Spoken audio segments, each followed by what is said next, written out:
Welcome to the grammar class. വളരെ രസകരമായ ഒരു ചാപ്റ്റർ, ഒരു ഗ്രാമർ പാർട്ടാണ് കോൺകേർഡ് എന്ന് പറയും. CONCORD, concord. അപ്പോൾ before that everybody bring the notebook and paper and write down each word and its meaning and its usage.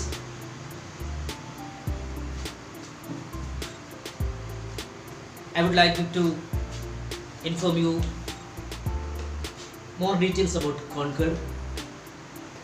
So all of you should listen and write down what I say.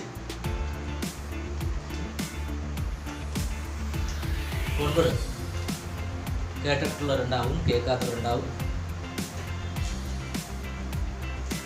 എന്താണ് concord എന്നുള്ള ഒരു idea ഇല്ല.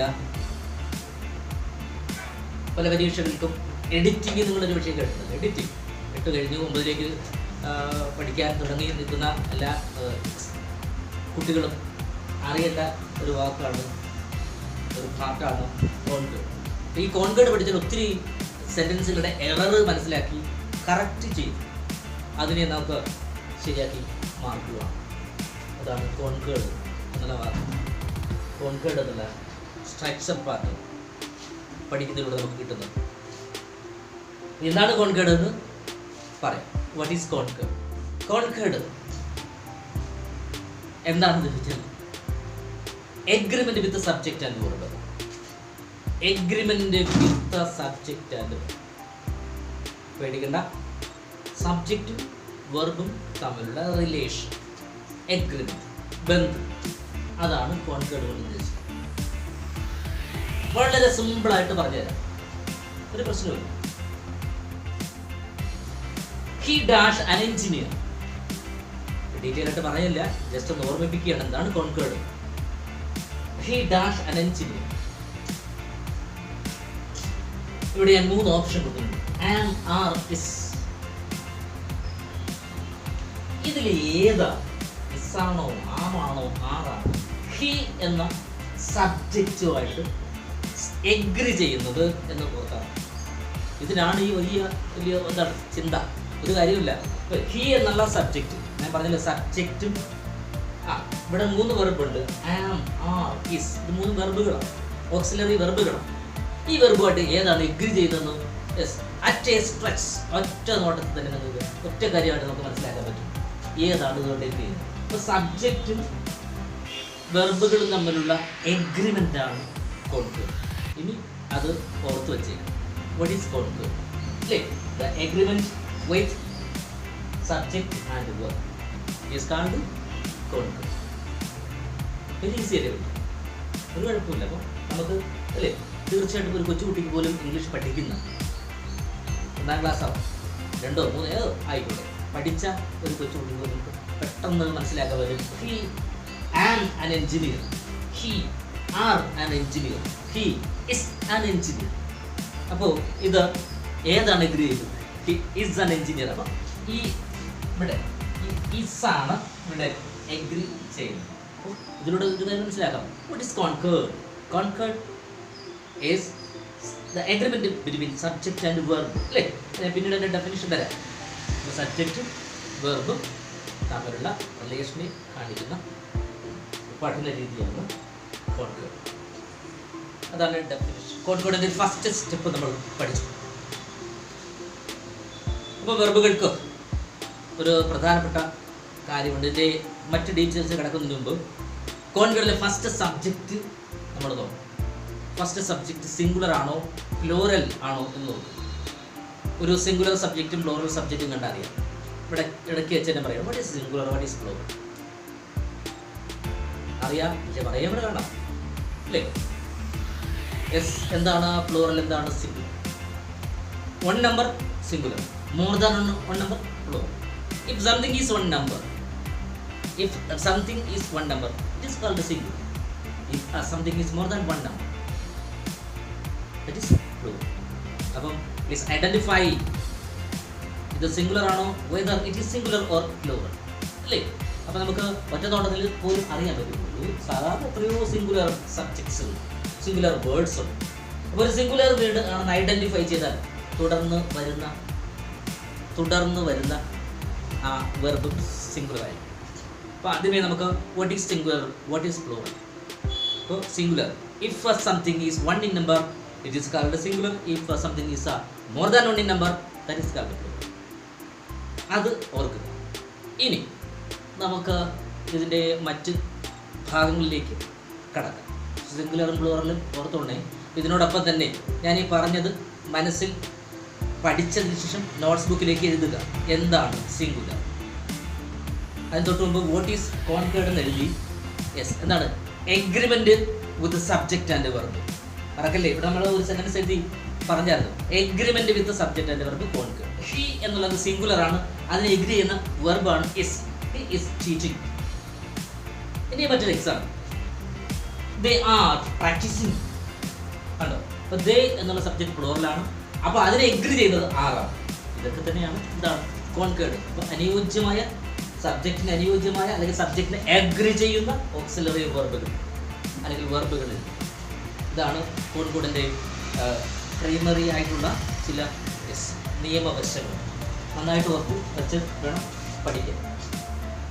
ഇതെല്ലാവരും എഴുതിയെടുക്കണം ഇതിൻ്റെ next part. അപ്പോൾ അടുത്തത് സിംഗുലറും പ്ലൂറലുമാണ്. Singular അറിയാം, ഒരു എണ്ണം മാത്രമുള്ള ഏതും സിംഗുലറാണ്. ഒന്നിൽ കൂടുതലുള്ള എണ്ണമുണ്ടെങ്കിൽ അത് പ്ലൂറലാണ്. അത് ഷോർട്ടായിട്ട് എഴുതി വെച്ചേക്കാം. ഇനിയാണ് കോൺഫിഡൻ്റ് ഡീറ്റെയിൽസ് ആയിട്ട് പറയാൻ പോകുന്നത്. ശ്രദ്ധിക്കുക. ഒരു സിംഗുലർ വേർഡ് മറ്റൊരു സിംഗുലർ വേർഡ് ആൻഡ് ചേർത്ത് കണക്ട് ചെയ്യുകയാണ് ഞാൻ. ഒരു സിംഗുലർ വേർഡും മറ്റൊരു സിംഗുലർ വേർഡും കൂടി ആൻഡ് ചേർത്ത് കണക്ട് ചെയ്യുക. അങ്ങനെ ആൻഡ് ചേർത്ത് കണക്ട് ചെയ്താൽ തുടർന്ന് വരുന്ന വെർബ് പ്ലൂറൽ വെർബായി. ഒരു പ്ലൂറൽ വെർബിൻ്റെ പ്രത്യേകത എന്താണ്? സിംഗുലർ വെർബിൻ്റെ പ്രത്യേകത എന്താണ്? പറയാം, ശ്രദ്ധിക്കൂ. ഒരു സിംഗുലർ വെർബ്സ് എഴുതാം. Please note here. സിംഗുലർ വെർബുകൾ കണ്ടോ? എന്താണ് സിംഗുലർ വെർബിൻ്റെ പ്രത്യേകത? Speaks, jumps, goes, keeps, smiles etcetera. അപ്പോൾ ഏതൊരു സിംഗുലർ വെർബും എസിലോ ഇഎസിലോ ഒക്കെ അവസാനിക്കും. അതാണ് സിംഗുലർ വെർബിൻ്റെ പ്രത്യേകത. അങ്ങനെ നമ്മൾ ഐഡൻറ്റിഫൈ ചെയ്യണം. ഇതിലെ പ്ലൂറൽ ആഗൻസ് വെരി ഈസി. അതിലെ എസോ ഇഎസോ മാറ്റിയാൽ മതിയാകും. ഇനി പ്ലൂറൽ, ഇത് തന്നെ ഞാൻ പ്ലൂറൽ വെർബ് ആക്കാൻ പോകുന്നത്. Speak, jump, go, keep, smile. ഇതാണ് പ്ലൂറൽ വെർബ്. അപ്പോൾ singular verb always ends S or S. Plural verb ഇതാണ്. Plural verb does not end S or S. അത് ഓർത്തിരുന്നാണ്. ഓക്കെ. അപ്പോൾ സിംഗുലർ വെർബും പ്ലൂറൽ വെർബും കണ്ട് മനസ്സിലാക്കി. ഇതും നിങ്ങൾ ജസ്റ്റ് നോട്ട്സിൽ എഴുതിയെടുക്കുക, ഐഡൻറ്റിഫൈ ചെയ്യണം. ഇനിയാണ് അടുത്ത ഭാഗത്ത് നമ്മൾ പഠിപ്പിച്ചിരിക്കുന്നത് കോൺകേർഡാണ്. കോൺകേർഡിൽ ഒന്നുമില്ല കുട്ടികളെ. കോൺകേർഡ് എന്താണ്? ഒരു സബ്ജക്റ്റും വെർബും തമ്മിലുള്ള എഗ്രിമെൻറ്റ്, ബന്ധമാണ്. അത് ഓർക്കണം. ഇനി എങ്ങനെ തിരിച്ചറിയാം ഒരു സബ്ജക്റ്റ് സിംഗുലർ ആണെങ്കിൽ? അല്ലേ, ഏതെങ്കിലും ഒരു സബ്ജക്റ്റ് ഒരാളാണെങ്കിൽ അവിടെ എഴുതേണ്ട വെർബുകൾ ഇതൊക്കെയാണ്. എസ്, ഇതുപോലെ എസ്സിലോ ഇഎസിലോ അവസാനിച്ചിരിക്കുന്ന വെർബ് എഴുതാം. അല്ലെങ്കിൽ ഇസോ ആറോ ആമോ ഒക്കെ എഴുതാം. അതും ഓക്സിലിയറി വെർബുകളാണ്, ഓർക്കണം. പിന്നെ പ്ലൂറൽ ആണെങ്കിൽ ശ്രദ്ധിക്കുക, നമുക്ക് അവിടെ എഴുതുന്ന വെർബിൻ്റെ പ്രത്യേകത എസ്. ഓക്കെ, എന്താണ് പ്ലൂറൽ വെർബാണെങ്കിൽ എഴുതുന്ന വെർബിൻ്റെ പ്രത്യേകത? അത് എസോ ഇഎസോ അവസാനിക്കുന്നത്. മാത്രമല്ല, ഇനി നമ്മളൊരു കാര്യം ചെയ്യണം. ആദ്യത്തെ ഈ ബി വെർബുകളെന്ന് പറഞ്ഞു കുറച്ച് വെർബുകളുണ്ട്, 5 is, am, are, was, were. It's, am, are, was, were. ഇതിൽ ചിലത് സിംഗുലറും ചിലത് പ്ലൂറലും. ഇസ് എല്ലാവരും കേട്ടിട്ടുണ്ട്, അല്ലേ? പിന്നെയുണ്ട് വാസ്, ഹാസ്, ഡസ്. ഇതെല്ലാം സിംഗുലറാണ്. ഇതൊക്കെ സിംഗുലർ സബ്ജക്റ്റിനെ എഴുതാവുള്ളൂ. എഗൈൻ ഐ റിപ്പീറ്റ്, ഇസ് അറിയാം, വാസ്, WAS വാസ്, അതറിയാം. അതുപോലെ തന്നെ എഴുതുന്ന മറ്റൊരെണ്ണമാണ് ഇത് ഹാസ്. പിന്നെന്താണ് ഡസ്. 4 ഓക്സിലറി വെർബ് കേട്ടേ. ഈ 4 ഞാൻ പ്ലൂറൽ ആകാൻ പറയുന്നത്. ഈസ് ആറാണ്. 6 എഴുതുമ്പോൾ സബ്ജക്റ്റ് പ്ലൂറൽ ആയിരിക്കും. അതുപോലെ വാസ് സിംഗുലർ ആണ്, അതിൻ്റെ പാസ്റ്റ് ടെൻസ് ആണ് വെയർ അല്ലേ. വെയർ എന്നാണ് പലരും വായിക്കുന്നത്. വെയർ യാ വേണ്ട, വെയർ അത് പാസ്റ്റ് അല്ല പ്ലൂറലാണ്. അതുപോലെ ഹാസ് പറഞ്ഞല്ലോ, ഹാസിൻ്റെ പ്ലൂറലാണ് ഹാവ്. അതുപോലെ ഞാൻ ഡസ് പറഞ്ഞല്ലോ, അതിൻ്റെ പ്ലൂറലാണ് ഡു. അപ്പോൾ ഇപ്പോൾ പറഞ്ഞിരിക്കുന്നതല്ല പ്ലൂറൽ സബ്ജക്റ്റിലൂടെ എഴുതാനാണ്. ഈ ക്ലാസ് ശ്രദ്ധിക്കണേ. അപ്പോൾ നമ്മൾ singular auxiliary verbs, plural auxiliary verbs എന്ന് 2 പറയുകയാണ്. അത് ആവർത്തിച്ച് കേട്ടോണം. 2 രീതിയിൽ പറയുന്നത്. ഏതൊക്കെയാണ് സിംഗുലർ, ഏതൊക്കെയാണ് പ്ലൂറൽ അല്ലേ. സിംഗുലർ സബ്ജക്റ്റിലൂടെ എഴുതുന്നതാണ് ഈസ് എന്നുള്ള വാക്കും, അതുപോലെ തന്നെ ഹാസ്, ഡസ് മുതലായവ. അപ്പോൾ ഞാൻ പറഞ്ഞതുപോലെ എഴുതി തരുന്നാൽ മതി, വാസ് മുതലായവ. അപ്പോൾ പ്ലൂറലിലൂടെ എഴുതുന്ന വെർബിൻ്റെ പ്രത്യേകത എപ്പോഴും എന്താണ്, വെർബിന് എസ്ഒ ഇഎസ്ഒ ഉണ്ടാവരുത്. സിംഗുലറിലൂടെ എഴുതുന്ന വെർബിന് എപ്പോഴും എസ്ഒ ഇഎസ്ഒ ഉണ്ടാവും. അത്രയാണ് പ്രൈമറി നമ്മൾ ഓർക്കേണ്ടത്. ഇനി സിംഗുലർ പ്ലൂറൽ, ഇതാണ് എൻ്റെ പ്രധാനപ്പെട്ട ഒരു കഥലയ പാദം എന്ന് പറയുന്നത്. സിംഗുലറും പ്ലൂറലുമാണ്. അത് ജസ്റ്റ് നോക്കണേ എല്ലാവരും. ഞാനിപ്പോൾ ഒരു ഷോർട്ടായിട്ടൊരു കാര്യം പറയാം. ഇതാണ് 2 singular subjects joined by and. 2 singular subjects joined by and get plural verb or auxiliary. മലയാളത്തിൽ എന്ന് പറഞ്ഞു, 2 സിംഗുലർ സബ്ജക്റ്റിനെ ആൻഡ് ചേർത്ത് യോജിപ്പിക്കും. ആൻഡ് ചേർത്ത് യോജിപ്പിച്ചാൽ തുടർന്ന് വരുന്ന വെർബ് ഓർ ഓക്സിലറി പ്ലൂറൽ ആയിരിക്കും. ഓക്കെ, അപ്പോൾ പ്ലൂറൽ ആയിരിക്കും. ഓക്കെ, അപ്പോൾ 2 സിംഗുലർ സബ്ജക്റ്റിനെ ആൻഡ് ചേർത്ത് യോജിപ്പിച്ചു തുടർന്ന് വരുന്ന വെർബ് പ്ലൂറൽ ആയിരിക്കും. അപ്പോൾ തുടർന്ന് വരുന്ന വെർബ് എന്താ, പ്ലൂറൽ എന്ന് പറയുമ്പോൾ എന്തുണ്ടാവരുത്, എസ്ഒ ഇഎസ്ഒ ഉണ്ടാവരുത് ആ വെർബിൽ. അത് പ്രത്യേകം ശ്രദ്ധിക്കണം. എക്സാമ്പിൾ കേട്ടെ, ശരിയാണെന്ന് നോക്കാം. The doctor and the nurse. കേട്ടോളൂ, ദ ഡോക്ടർ എന്നുള്ളത് സിംഗുലർ, ദ നഴ്സ് എന്നുള്ളത് സിംഗുലർ. ഇതിനെ കമ്പൈൻ ചെയ്തിരിക്കുന്നത്, യോജിപ്പിച്ചിരിക്കുന്നത് ആൻഡ് ചേർത്താണ്.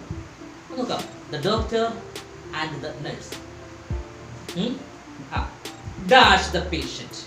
ഈ ഡാഷിൻ്റെ എവിടെയാണ് നമ്മൾ പ്ലൂറൽ വെർബ് എഴുതേണ്ടത്. ആ പ്ലൂറൽ വെർബിൻ്റെ പ്രത്യേകത എസ്സിലോ ഇഎസ്സിലോ അവസാനിക്കുന്നത്. അങ്ങനെയാണെങ്കിൽ അത് ഞാൻ കംപ്ലീറ്റ് ചെയ്യാണ്.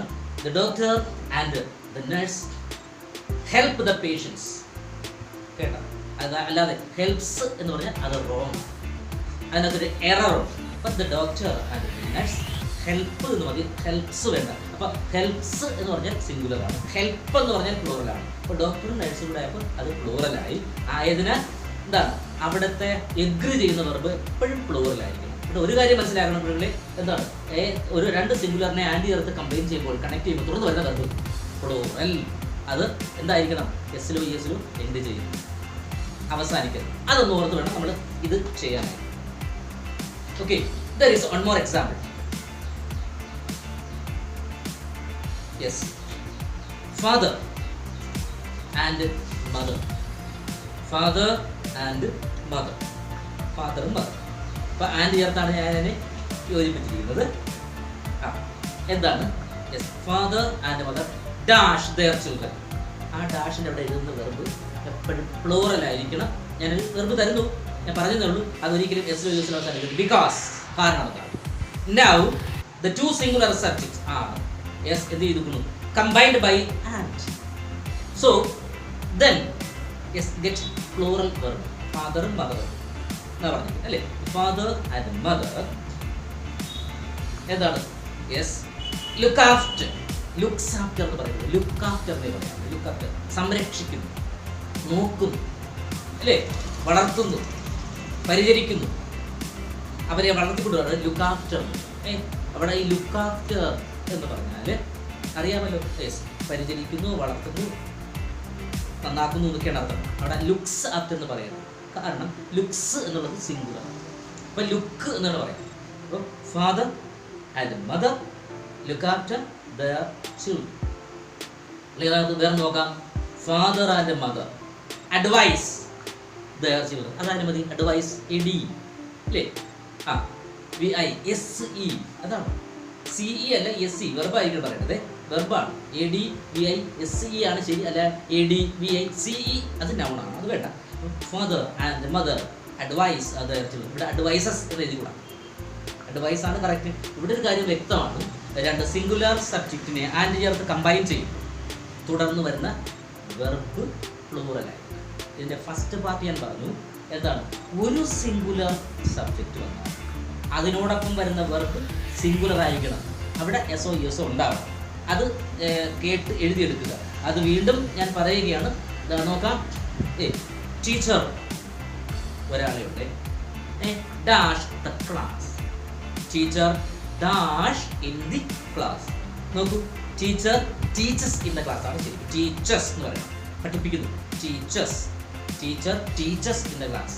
ടീച്ചർ ഒരാളേ ഉള്ളൂ. അതുകൊണ്ട് തുടർന്ന് വരുന്ന വെർബ് എന്ന് പറയുന്ന ടീച്ച് എന്നുള്ള വാക്കിന് എസും കൂടെ വേണം, ES കൂടെ വേണം. ടീച്ചേഴ്സ് കൂടെ. അപ്പോൾ സിംഗുലർ സബ്ജക്റ്റ് ആണ്, വെർബിനും സിംഗുലർ ആയിരിക്കണം, എസ് ES അവസാനിക്കണം. അതാണ് കോൺകോർഡിൻ്റെ റൂൾ. അപ്പോൾ രണ്ട് റൂൾസ് ഞാനിവിടെ കംപ്ലീറ്റ് ചെയ്തു. Number 1, if the subject is singular, the related verb will be singular.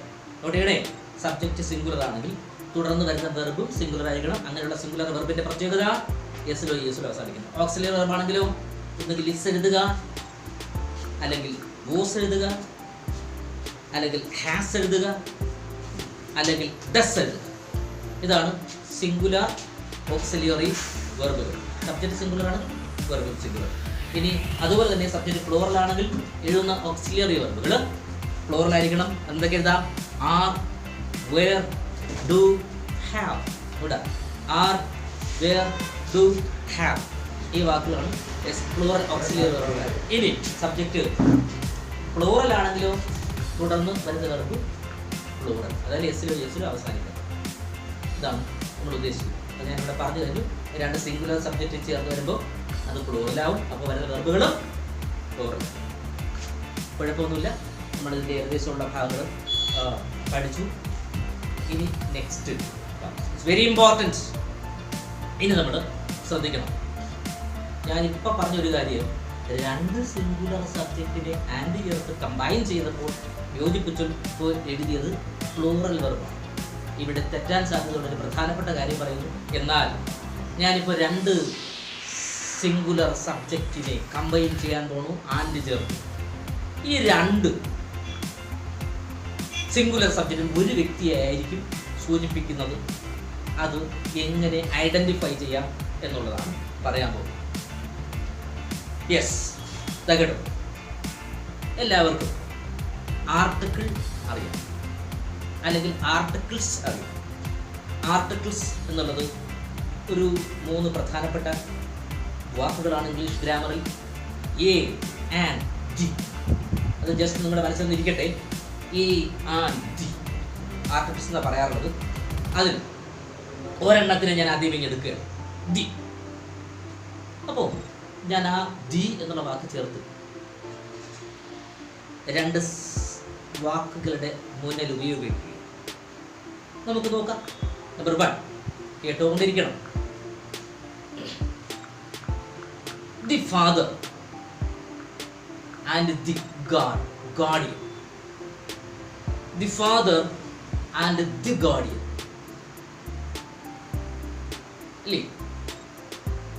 Dash always care me. നോക്കാം അല്ലേ? ഇവിടെ ഞാൻ പറഞ്ഞിരിക്കുന്നത് the father and the guardian എന്ന്. രണ്ട് വാക്കിൻ്റെ തൊട്ട് മുമ്പിൽ ഞാൻ ദി എന്ന ആർട്ടിക്കിൾ ചെയ്യാം. ദി ആവർത്തിച്ചല്ലേ? അപ്പം നമുക്കിവിടെ ആലോചിക്കണം, the father and the guardian. ഈ ക്ലാസ് അല്ലെങ്കിൽ ഈ വീഡിയോ കേൾക്കുന്ന എല്ലാ കുട്ടികളും ഒന്ന് ശ്രദ്ധിക്കട്ടെ. ഞാൻ പറഞ്ഞിരിക്കുന്നത് the father and the guardian എന്നാണ് പറഞ്ഞിരിക്കുന്നത്. ഇതേ സെന്റൻസ് വീണ്ടും ഞാൻ പറയുകയാണ്, ദി ഫാദർ ആൻഡ് ഗാർഡിയൻ. കേൾക്കണേ കുട്ടികളെ, ശ്രദ്ധിക്കുക അതിൻ്റെ ആ ഒരു difference. The father and guardian അതൊന്നും, the father and the guardian അല്ലേ? അപ്പോൾ ഇവിടെ രണ്ട് രീതിയിൽ ഞാൻ സെന്റൻസുകൾ ഉപയോഗിച്ചു. ഇപ്പോൾ ഫാദറും ഗാർഡിയനും നിങ്ങൾ ഓർക്കും. അല്ല, ആദ്യം ഫാദറിൻ്റെ മുന്നിൽ ഞാൻ ദ ചേർത്തു, ഗാർഡിയൻ്റെ മുന്നിലും ദ ചേർത്തു. അപ്പോൾ ഒരു കാര്യം ഇവിടെ ശ്രദ്ധിച്ച് മനസ്സിലേക്ക് ഉറപ്പിക്കുക. എന്താണെന്നാൽ രണ്ട് സിംഗുലാർ വാക്കുകൾ തരുമ്പോൾ രണ്ടിൻ്റെയും മുമ്പിൽ ദി ഉണ്ടെങ്കിൽ അത് രണ്ടും രണ്ട് വ്യക്തികളാണ്. അത് ഐഡന്റിഫൈ ചെയ്താൽ നമുക്കിവിടെ തെറ്റില്ല. Repeat. If two singular subject, രണ്ട് singular subject use the article the repeatedly, അതായത് രണ്ട് സിംഗുലർ സബ്ജക്റ്റിന്റെ മുന്നിൽ ദി എന്നുള്ള ആർട്ടിക്കിൾ റിപ്പീറ്റ് ചെയ്താൽ അത് രണ്ടും എന്താണ്, ആ രണ്ട് വ്യക്തികളും രണ്ട് പേരാണ്. എന്നാൽ ആദ്യം മാത്രമാണ് ദി വരുന്നത്, രണ്ടാമത്തെ ദി ഇല്ലെങ്കിൽ അത് രണ്ടും ഒരു വ്യക്തി എന്നാണ് ഇംഗ്ലീഷിൽ സൂചിപ്പിക്കുന്നത്. അപ്പം വ്യക്തമായിട്ട് അറിയാൻ വയ്യെങ്കിൽ, മനസ്സിലായില്ല എങ്കിൽ, കൺഫ്യൂഷൻ ഉണ്ടെങ്കിൽ ഒന്നുകൂടി ലഘുവായിട്ട് പറഞ്ഞു തരാം. രണ്ട് സിംഗുലർ വാക്കുകളെ ആൻഡ് ചേർന്ന് യോജിപ്പിച്ചോട്ടെ ഞാൻ എന്താണ്, ഫാദർ ആൻഡ് ഗാർഡിയൻ. എല്ലാവരും കേട്ടല്ലോ, father and guardian, father guardian. ഇനി ആദ്യം ഫാദറിന്റെ മുമ്പിൽ ഞാൻ ദി ചേർത്ത് പറയുന്നു, ഗാർഡിയന്റെ മുമ്പിൽ ദി ചേർത്ത് പറയുന്നില്ല. ദ ഫാദർ ആൻഡ് ഗാർഡിയൻ അല്ലേ? എൻ്റെ രക്ഷകർത്താവും എന്താണ്, യെസ് ഫാദർ എന്നേ അർത്ഥമുള്ളൂ. അത് രണ്ടും ഒരാളാണ് എപ്പോഴും. എൻ്റെ ഫാദർ തന്നെയാണ് എൻ്റെ രക്ഷകർത്താവ് എന്നെ അവിടെ ഉദ്ദേശിക്കുന്നു. പക്ഷേ ഇവിടെ നോക്കൂ, the father and the guardian എന്ന് പറഞ്ഞാൽ ഫാദർ ഒരാളും ഗാർഡിയൻ എന്ന് പറയുന്നത് ചിലപ്പോൾ ബ്രദറോ അങ്കിളോ ഗ്രാൻഡ് ഫാദറോ മറ്റോ ആകാം. അങ്ങനെയാകുമ്പോൾ ഇത് രണ്ടും രണ്ടാണ്. ഇതിലൂടെ ഒരു കാര്യം വ്യക്തം, ഇനി ഞാൻ പറയുന്നില്ല. ഇതാണ് രണ്ട് സിംഗുലർ വേർഡിനെ ആൻഡ് ചേർത്ത് യോജിപ്പിക്കുക. രണ്ടിൻ്റെയും മുമ്പിൽ ദി ഉണ്ടെങ്കിൽ അത് രണ്ടും രണ്ട്. എന്നാൽ ആദ്യത്തിൽ മാത്രമേ ദി ഉണ്ടെങ്കിൽ അത് രണ്ടും ഒരാളാണെന്ന് സങ്കല്പിക്കുക. അത് മാത്രം ശ്രദ്ധിച്ചുകൊണ്ട് വേണം ഈ ക്ലാസ് നിങ്ങൾ ശ്രദ്ധിക്കുക. അപ്പൊ നമുക്ക് നോക്കാം. The father and guardian has come to the school. ഒന്ന് ശ്രദ്ധിച്ചേ. ഇതോടെ the father and the father and guardian എന്നാണ് പറഞ്ഞത്. The father and guardian has come to the school. ഇവിടെ ഞാൻ ഉപയോഗിച്ച വെർബ് has ആണ്. ആ സെന്റൻസ് കറക്റ്റ് നോക്കണേ. എന്താണ്? ദി ഫാദർ ആൻഡ് ഗാർഡിയൻ എന്നാണ് പറഞ്ഞിരിക്കുന്നത് അല്ലേ? ഗാർഡിയന്റെ മുമ്പിൽ ദി ഇല്ല, അതുകൊണ്ട് രണ്ടും ഒരാളാണ്. Once again repeat, the father and guardian. ഇനി എഴുതുന്ന ഓക്സിലറി വെർബ് അല്ലെങ്കിൽ വെർബ് സിംഗുലർ ആണ്, അതുകൊണ്ട് ഞാൻ അവിടെ ഹാസ് ചേർത്തിരിക്കുന്നു. അപ്പോൾ ഹാസ് ആണ് ഏറ്റവും ഇമ്പോർട്ടൻ്റ് ആയിട്ടുള്ള കോൺകോർഡ് റൂൾ. അപ്പം എന്താണ്, രണ്ട് സിംഗുലർ വാക്ക് ആൻഡ് ചേർത്ത് യോജിപ്പിച്ചപ്പോൾ ആദ്യത്തേതിന് മുമ്പിൽ ദ വരികയും രണ്ടാമത്തതിന് മുമ്പ് ദ വരാതിരിക്കുകയും ചെയ്താൽ അത് രണ്ടും ഒരാളെ സൂചിപ്പിക്കുന്നു. So in this case has ആണ് ഉപയോഗിക്കേണ്ടത്. ഹാസ് എന്താണ്, സിംഗുലർ കേട്ടോ. അപ്പോൾ ഓർക്കണേ, അപ്പോൾ രണ്ട് സിംഗുലർ വെർബിനെ ആൻഡ് ചേർത്ത് യോജിപ്പിച്ചപ്പോൾ ആദ്യത്തിൻ്റെ മുമ്പിൽ ദയും രണ്ടാമത്തെ മുമ്പിൽ ദയും ഇല്ല. ആദ്യത്തിന് മുമ്പിൽ ദ ഉണ്ട്, രണ്ടാമത്തെ ഇല്ലെങ്കിൽ അത് ഒരാളെ സൂചിപ്പിക്കുന്നു. ഇൻ സച്ച് കേസസ് എന്തുപയോഗിക്കണം, സിംഗുലർ ഓക്സിലറി വെർബ്, സിംഗുലർ വെർബുകൾ ഉപയോഗിക്കും. അതാണ് കോൺകോർഡിന്റെ മറ്റൊരു പ്രത്യേകത. എന്നാൽ രണ്ടിന്റെ മുമ്പിലും ദ ഉണ്ടെങ്കിൽ കേട്ടോളൂ, ഇതേ സെന്റൻസ് തന്നെ റിപ്പീറ്റ് ചെയ്യുന്നു. നോക്കണേ, രണ്ടിന്റെ മുമ്പിൽ ദി ഉണ്ടെന്ന് വിചാരിച്ചു. അങ്ങനെയാണെങ്കിൽ പ്ലൂറൽ ഓക്സിലറി വെർബ്, പ്ലൂറൽ വെർബുകൾ ഉപയോഗിക്കണം. ദാ കേട്ടോളൂ, the father and the guardian has അല്ല, അവിടെ എഴുതുന്നത് ഹാവ്. നോക്കാം, the father and the guardian have come to the school. കേൾക്കണേ, എൻ്റെ ഫാദറും എൻ്റെ ഗാർഡിയനും സ്കൂളിൽ വന്നിട്ടുണ്ട് എന്നാണ്. മറ്റേതാണെങ്കിലോ എൻ്റെ ഫാദറാവുന്ന രക്ഷകർത്താവ് സ്കൂളിൽ വന്നിട്ടുണ്ടെന്നാണ്. അപ്പോൾ ഇതാണ് എൻ്റെ വ്യത്യാസം. ഓർക്കണം, ഇതേപോലെ അഡ്ജക്റ്റീവ് ആർട്ടിക്കിൾസ് റിപ്പീറ്റ് ചെയ്ത് വരികയാണെങ്കിൽ രണ്ടും രണ്ടുപേരെ, ഒരു ഭാഗത്ത് മാത്രമേ അല്ലെങ്കിൽ ആദ്യം മാത്രമേ ആർട്ടിക്കിൾ വന്നിട്ടുണ്ടെങ്കിൽ രണ്ടും ഒരാൾ. അപ്പോൾ ഒരാളെ മാത്രമാണെങ്കിൽ ഇവിടെ തീർച്ചയായിട്ടും സിംഗുലർ വെർബുകളോ സിംഗുലർ ഓക്സിലറി വെർബോ ഉപയോഗിക്കും. ഇത്രയും പഠിപ്പിച്ചത് നന്നായിട്ട് നോട്ട്സ് എഴുതി പ്രാക്ടീസ് ചെയ്യുക. തരും. ഇപ്പോൾ എപ്പോഴാണ് രണ്ട് സബ്ജക്റ്റുകൾക്കും തൊട്ട് മുമ്പിൽ ആദ്യത്തിന് മുമ്പിൽ ദ വരികയും രണ്ടാമത്തിന് ദ വരാതിരിക്കുകയും ഒരാളെ സൂചിപ്പിക്കുന്നു. അപ്പോൾ അവിടെ സിംഗുലർ വെർബുകളും സിംഗുലർ ഓക്സിലറി ഉപയോഗിക്കുക.